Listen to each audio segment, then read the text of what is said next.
Halo semuanya, selamat datang di podcast kita malam ini. Apa kabar, Bi? Baik banget. Aku penasaran banget sama cerita mistis yang akan kita bahas malam ini. Jadi katanya ada cerita tentang pohon beringin yang angker ya? Ini ceritanya yang terjadi di sebuah desa di Jawa Tengah. Ada seorang anak Rina yang mengalami kejadian aneh di sekitar pohon beringin tua di belakang rumahnya. Jadi dulu pohon itu sudah ada sebelum kakeknya lahir dan katanya itu tempat yang sangat angker. Wah, seru banget.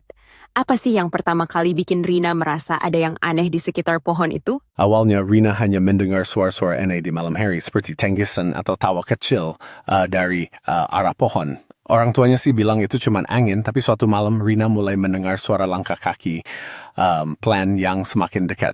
Pas dia intip dari jendela, nggak ada siapa-siapa. Tapi dia yakin banget ada sosok putih duduk di bawah pohon itu sambil menangis. Waduh, serem banget. Jadi Rina nggak langsung cerita ke siapapun kan? Betul, dia takut kalau orang-orang nggak akan percaya. Tapi ternyata, malam berikutnya, kakaknya Denny tiba-tiba kerasukan dan berteriak-teriak sambil menunjuk ke arah pohon beringin itu. Matanya kosong dan suara yang keluar bukan suara Denny lagi. Jadi mereka akhirnya minta bantuan Ustaz ya? Iya, betul banget. Ustaz Yunus dating dan membaca doa-doa. Dan setelah itu, sosok yang merasuki Denny keluar.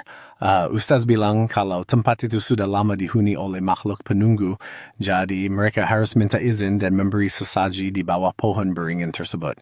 Wah, ternyata ada makhluk penunggu di sana ya. Tapi setelah itu, mereka nggak lagi diganggu, kan? Iya, betul. Setelah itu, mereka membuat pagar kecil di sekitar pohon beringin. Dan sejak saat itu, nggak ada lagi gangguan. Tapi Rina nggak pernah bisa lupa dengan sosok putih yang dilihat dan suara kakaknya yang berubah malam itu.